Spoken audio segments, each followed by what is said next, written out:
Rölli tässä taitavasti voimistelee ja kaikki toiset ihailevasti katselee.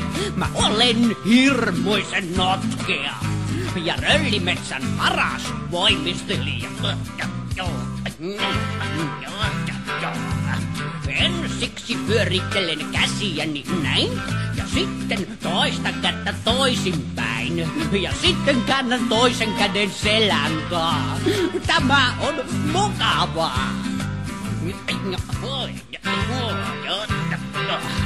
Ja sitten minä istun tähän maahan näin ja taivutan jalkoja toisinpäin ja toisen jalan pujotan niskantaa.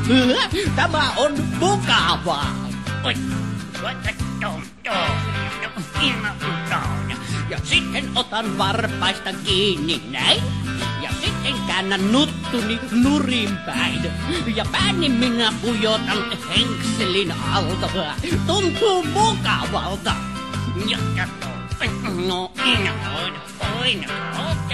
Mut mitenkäs minä tähän kiinni jäin? Jalkani taitaa olla väärinpäin ja toinen jalka kiinni on taskussa. Hei, minähän olen solmussa.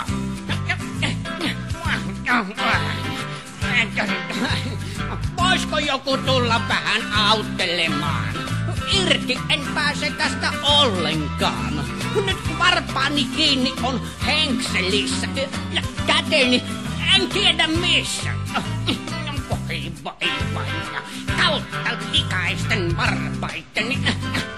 Metsän eläimet, tulkaa nyt auttamaan, kun minä olen juuttunut tähän kiinni. Minun varpaani on kiinni henkselissä. Voi kautta likaisten varpaiteni. Nyt tämä voimistelu saa kyllä riittää. En minä tästä pääse